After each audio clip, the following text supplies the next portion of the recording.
কোনো এক শুভাকাঙ্ক্ষী অর্থাৎ কোনো এক আপু কমেন্টস করেছেন, ম্যাডাম, অতিরিক্ত তরল পানি বের হওয়ার কারণে হাজব্যান্ড তৃপ্তি পায় না, এর জন্য করণীয় কি? অর্থাৎ সহবাসের সময় অতিরিক্ত পানি বের হয়, যেটাকে কামরস বলে বা লুব্রিকেশন বলে, যে কারণে হাজব্যান্ড সহবাসের সময় পাচ্ছে না, এটাই বোঝাতে চেয়েছেন। তো ধন্যবাদ আপু সুন্দর একটা কমেন্টস করার জন্য। দেশের এবং প্রবাসের ভাই বোনদের প্রতি সালাম। আসসালামু আলাইকুম। আমি প্রভাষক ডাক্তার রিক্তা পারভিন, হোমিওপ্যাথি এবং আয়ুর্বেদিক চিকিৎসক।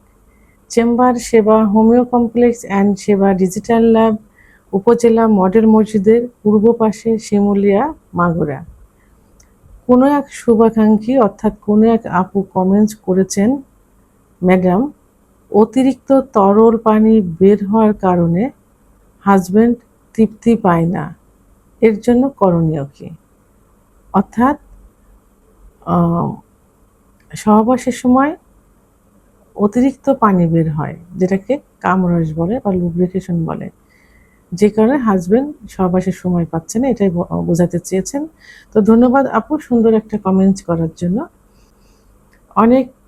অনেকেই কমেন্টস কিন্তু করে থাকেন যে সহবাসের সময় আমার অতিরিক্ত তরল পানি বের হয়, তো যে কারণে জায়গাটা মনে হয় যে লুজ হয়ে গেছে, অতিরিক্ত পিচ্ছিল হয়ে যায় এবং অনেক স্বামী অর্থাৎ আমার স্বামী সহবাসে সুখ পায় না। অনেক স্বামী বলে থাকে যে সহবাসে গেলে আমার স্ত্রীর অনেক পানি বের হয়, অর্থাৎ জায়গাটা অতিরিক্ত ভিজে যায়, তো এর জন্য আমি সুখ পাই না, কি করব? আসলে এটা অস্বাভাবিক কিছু না, এটা স্বাভাবিক একটা বিষয়।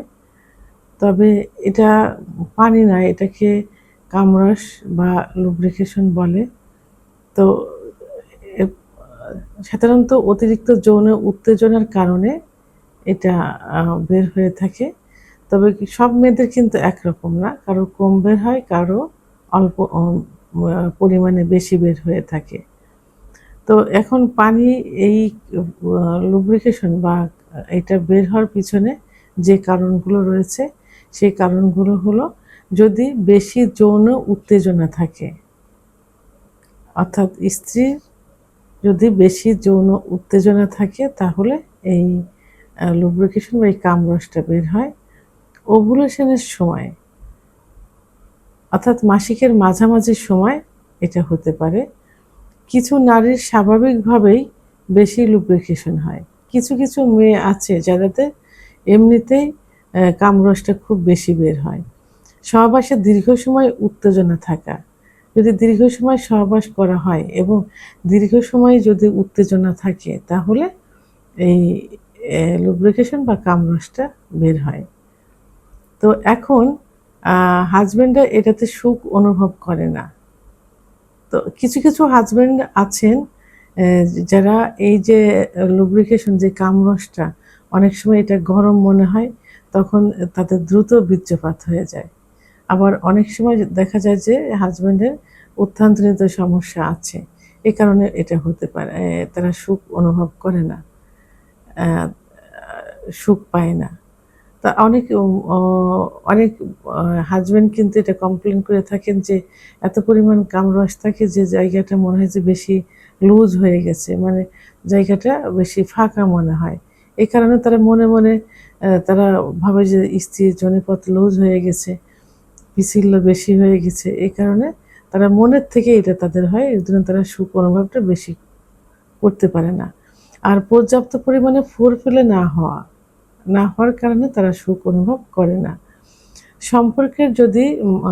সম্পর্কের মানসিক দূরত্ব থাকলে, সম্পর্কের ভিতর যদি মানসিক দূরত্ব থাকে, তাহলেও কিন্তু সে সুখ অনুভব করে না।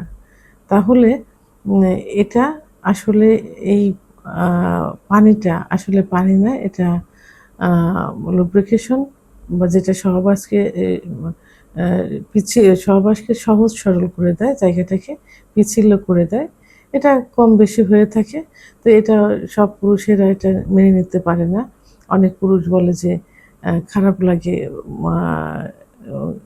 অনেকে ঘৃণা অনুভবটাও করে থাকে। কিন্তু এটা যাদের অতিরিক্ত সেক্স থাকে, যে পুরুষের সেক্স থাকে, যারা উত্থানজনিত সমস্যা যাদের বেশি থাকে এবং যারা সেক্সকে উপভোগ করতে পারে, তাদের কাছে কিন্তু এটা কোনো বিষয় না। তারা এটাকে আরও বেশি সুখ বলে মনে করে থাকে। কিন্তু যাদের এই সেক্স উত্তেজনা কম থাকে এবং উত্থানজনিত সমস্যা যাদের থেকে থাকে, তারা এটাকে সুখ পায় না, আরও বেশি কষ্ট অনুভব করে এবং তাদের দ্রুত বীর্যপাত হয়ে যায়। তারা বেশি সুখ অনুভব করতে পারে না, কারণ এটা দীর্ঘ সময় সহবাসে লিপ্ত থেকে সুখটা নিজের থেকে নিতে হয়, অনুভব করতে হয়। এটা যাদের সেক্সুয়াল সমস্যা থাকে তারা এটা উপভোগ করতে পারে না, যে কারণে বলে থাকে যে তারা সুখ পায় না। এখন এইটা অনেক সময় দেখা যায় যে এই লুব্রিকেশনটা যদি অতিরিক্ত গন্ধ থাকে লুব্রিকেশনে, এবং যদি চুলকানি ভাব থাকে, যদি জ্বালা পোড়া থাকে, এবং এই লুব্রিকেশন যদি হলুদ বা সবুজ বা দুধের মতো দইয়ের মতো হয়ে থাকে, এবং লুব্রিকেশন হওয়ার পরে যদি তলপেটে ব্যথা অনুভব করে, তাহলে কিন্তু অবশ্যই ডাক্তারের শরণাপন্ন হতে হবে। কারণ এটাতে ইনফেকশন হওয়ার সম্ভাবনা থাকে বা ভিতরে ইনফেকশন থাকে, যে কারণে এই সমস্যাটা হয়ে থাকে। তাহলে এটা ভয়ের বিষয় তখনই হবে যখন এই সমস্যাগুলো ধরা পড়বে, তখন অবশ্যই একজন অভিজ্ঞসম্পন্ন রেজিস্টারকৃত ডাক্তারের শরণাপন্ন হতে হবে। ডাক্তার কিছু পরীক্ষা নিরীক্ষা দিবেন এবং প্রয়োজনে যোনিপথের ভিতরে সব টেস্ট করবেন অথবা ভায়া টেস্ট করবেন। এটা করলে কনফার্ম হওয়া যাবে যে সমস্যাটা কি ভয়াবহ কিছু আছে কিনা। এখন স্বামীকে সুখ পেতে হলে এই অর্গাজমটা অনেকে কিন্তু আশা করে থাকে, এই কামরসটা অনেকে আশা করে থাকে, অনেকে কিন্তু চিকিৎসা নেয় যে স্ত্রী জায়গাটা ভেজে না, লুব্রিকেশন হয় না, চিকিৎসা নিয়ে থাকে। আর যারা পেয়েও মানে ভয় পায়, সুখ পায় না, তারা আসলে নিজেরাই দুর্বল থাকে, নিজেদেরই যৌন উত্তেজনা কম থাকে, যে কারণে তারা সুখ পায় না। এই জন্য তাদেরকে পর্যাপ্ত পরিমাণে ফোরপ্লে করতে হবে, সময় নিয়ে ফোরপ্লে করতে হবে, মানসিক দূরত্ব রোধ করতে হবে, স্ত্রীর সঙ্গে সম্পর্কের উন্নয়ন করতে হবে। এবং যদি সমস্যা থেকে থাকে, সেক্সুয়াল সমস্যা, ইচ্ছা কম, উত্থান কম, সময় কম ইত্যাদি থেকে থাকে, তাহলে তার চিকিৎসা নিতে হবে এবং স্ত্রীর সাথে খোলামেলা কথা বলতে হবে যে আসলে তার ওইটা কি হচ্ছে কি, এবং অভিজ্ঞ সম্পন্ন ডাক্তারের শরণাপন্ন হতে হবে, ডাক্তারের সাথে এ বিষয়ে কথা বলতে হবে, তাহলেই এই সমস্যার সমাধানটা করা সম্ভব হবে। ভিডিওটি সম্পর্কে যদি কোনো মতামত থেকে থাকে অবশ্যই কমেন্টসের মাধ্যমে জানাবেন।